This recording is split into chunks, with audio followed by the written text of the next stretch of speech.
Majina almaarufu naitwa Mpoleno au Makashata. Na langu kabisa naitwa Abduli. Alikuwa ni jamaa yangu sana. Na tulikuwa tunapagana kijiweni pale mitaa ya RC pale. RC ya chini. Sikuwa tukiwa naishi ni kama vile yani tuseme aligongwa na gari kwa nyuma. Hiyo semi. Ndo kilipelekea mpaka chanzo cha kufa. Cha kufariki dunia. Kwa majina mimi naitwa Jumanne Ayubu Ambi. Afisa usafirishaji kwa kijiji cha Aika. Pia tunasikitishwa wa msiba wa ndugu wetu George kufariki. Ajali imesababishwa na gari. Pia matukio mengi yanafanyika asilimia kubwa tunaambiwa bodaboda sisi ndio wasababishaji wa asilimia kubwa, lakini pia watu wa magari wanakuwa wasababishaji wa asilimia kubwa matukio hayo. Kwa siku bodaboda sisi ndio tunazana kwamba sisi ndio wasababishaji wa ajali kubwa. Kwa majina naitwa Kasongo, jina maarufu la mtaani. George ni rafiki yetu sana, tuko naye mtaani na ni mtu anayependa watu. Ni mtu ambaye anashirikiana na kila mtu. Kama unavyoona bodaboda wote mji mzima wako hapa hivi. Kwa sababu ni rafiki, mtu ambaye anacheka na kila mtu. Na hana shida yoyote. Wala hajaigombana na mtu yoyote, hana bifu aina yote na mtu. Sikuje huko yani ni kwamba ni mbaya. Watu wote, bodaboda wote wako hapa. Na hapa sasa hivi tupo wote pia tunaelekea kumstiri rafiki yetu makaburini. Historia ya marehemu George Reward Shayo. Kuzaliwa. Marehemu mdogo wetu George alizaliwa mnamo tarehe 2 mwezi wa 7 mwaka 2004 katika hospitali ya Mbrara. Kubatizwa. Marehemu mdogo wetu George alibatizwa tarehe 26 mwezi wa 4 mwaka 2005 katika kanisa la KKKT usharika wa Babati mjini. Marehemu alipata kipaimara tarehe 4 mwezi wa 12 mwaka 2016 katika usharika wa Babati mjini. Elimu. Marehemu George alijiunga na elimu ya awali katika shule ya elimu Misalaba Mitatu mwaka 2008 na kuhitimu mwaka 2009. Baada ya hapo alijiunga na elimu ya msingi mwaka 2010 na kuhitimu mwaka 2017. Mnamo mwaka 2018 alijiunga na chuo cha VETA kwa mafunzo ya ufundi wa umeme wa majumbani, yani wiring, na kuhitimu mwaka 2020 na baadaye akawa anajishughulisha na kazi yake ya bodaboda. Umauti. Marehemu George alipata ajali ya kugongwa na gari tarehe 12 mwezi wa 3 mwaka 2025 na kukimbizwa katika hospitali ya mkoa wa Manyara, ndipo umauti ulipomkuta. Shukrani. Familia ya marehemu inatoa shukrani kwa ndugu, jamaa, majirani, waombolezaji wote, wauguzi na madaktari wa hospitali ya mkoa wa Manyara kwa jitihada zao na kuokoa uhai wa marehemu hadi umauti ulipomfika. Bwana ametoa, Bwana ametoa, jina la Bwana lihimidiwe. Amina. Kwa jina naitwa Omari Adam Bakari, ni mwenyekiti wa maafisa usafirishaji wa pikipiki ya abiria. Zamani tulikuwa tukiitwa bodaboda na sasa ni maafisa usafirishaji wa pikipiki ya miguu miwili mkoa huu wa Manyara. Leo tuko hapa kwenye msiba wa mwenzetu anaitwa George Reward ambao ulitokea siku 3 zilizopita.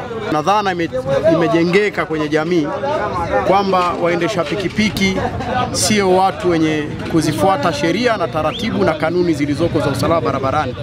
Mimi kama kiongozi mkuu wa usafirishaji ndani ya mkoa huu wa Manyara Kwanza kabisa nakataa. Kinachotafsirika na baadhi ya wananchi sio kweli. Huu ni usafiri kama usafiri mwingine, na kuna watu wanapata sheria kama watu wengine ndivyo wanavyotakiwa kufuata sheria. Lakini nataka nitoe majibu kwa upande wangu mimi kama kiongozi mkuu ambao nimefanya tafiti. Moja, sisi wasafirishaji wa pikipiki, iwe ni bajaji ama ni pikipiki hii ambayo ni ya miguu miwili ya bodaboda, tumekuwa tukidharaulika. Kwa hiyo tumeonekana kama sio watu tunayefaa kutumia barabara kama watu wengine. Hiyo ndo dhana imeonekana. Na lingine ambalo mimi nataka nilizungumzie, tumekuwa leo tuna faida nyingi ndani ya jamii. Kwa nyinyi ambao mfahamu leo mpate kujua, ukiingia kwenye vyombo vya umiliki ambao ni vya pikipiki ya tairi mbili au bajaji ya tairi tatu nchini, tuko zaidi ya milioni 3. Ndivyo vyombo vinavyoongoza kuwa na vyombo vingi. Nataka nirudie, yani usajili wa vyombo vya moto, vyombo ambavyo ni vingi kuliko vyombo vyote ni pikipiki, ambayo ni pikipiki ya magurudumu mawili na pikipiki ya magurudumu matatu. Leo Babati mjini tu, ambao ndo mimi mwenyekiti niko makao makuu ya mkoa hapa, tuko zaidi ya 2000. Lakini ukiyatafuta mabasi 2000 hayapo. Sisi tuna faida sana ndani ya jamii. Lakini naomba leo niweze kuzitaja nguzo 5 za udereva. Kwa uchache tu tutataja 2 au 3. Katika udereva kuna nguzo zake. Moja ni kujiamini, kutambua hatari. Hapa kwenye kutambua hatari ndo nawasihi madereva wenzangu wa pikipiki, inapokuwa inafikia mahali unataka kuendesha chombo cha moto, pia ufundishwe na udereva ule wa kujihami. Ukishaweza kujihami, tafsiri yake nyuma lazima uweze kutambua hatari, ndo utaweza kujihami. Sasa watu wengi imefikia mahali mtu anasema hii ni site yangu, na unaona gari hilo imefeli breki. Wito wangu kwa maafisa wa usafirishaji ndani ya mkoa wa Manyara, tuweze kutambua hatari pale tunapoona hatari hii imejitokeza, kwa sababu hata ukifuatia kifo cha mwenzetu hapo Jeju Reward, sisi wakati mwingine tunafanya research na uchunguzi. Kifo kimetokana kwa nini? Kifo kimetokana na kusababishiwa ajali. George amesababishiwa ajali. Sasa marehemu pia alikuwa na uwezo wa kutambua hii kwamba ni hatari na akaweza kuescape hiyo hatari. Kwa hiyo na uvumilivu pia, wakati mwingine tuweze kuvumiliana tunapokuwa barabarani na kujiamini. Ili eneo unaamini kwamba hili ni la kwako, ujiamini kwamba ni eneo ni la kwako, na uweze kuzifuata sheria na taratibu na kanuni zinazotakiwa barabarani. Lakini kwa baadhi ya maafisa wa usafirishaji tunaamini pia hizi alama huku barabarani ni marembo. Hizi alama barabarani sio marembo, ni alama zinazotakiwa kuheshimiwa na kufuatwa. Unapofika zebra cross inatakiwa upunguze mwendo ndipo uweze kuondoka katika lile eneo la zebra cross. Kuna maeneo ambayo sisi kama maafisa wa usafirishaji hatutakiwi kuya overtake, tuna overtake. Kuna maeneo sheria imekataza kabisa, hakuna kanuni inayoruhusu, hakuna utaratibu unayoruhusu kwamba dereva yoyote overtake kushoto. Hakuna hiyo sheria za nchi hii. Kwanza nataka niwaambieni ndugu waandishi wa habari, katika watu ambao wana ushirikiano nchi hii, watu wa kwanza ni hawa bodaboda unaowaona. Wana ushirikiano kikweli kweli. Bodaboda nataka nikwambie sifa yao kwanza ni ushirikiano. Na malengo madhumuni makubwa kabisa ya kuanzisha vyama hivi, ama madhumuni makubwa ya kuanzisha vyama hivi ni kusaidiana kwenye shida na raha. Moja wapo ni hiki tunachomfanyia ndugu yetu George Reward katika siku ya leo.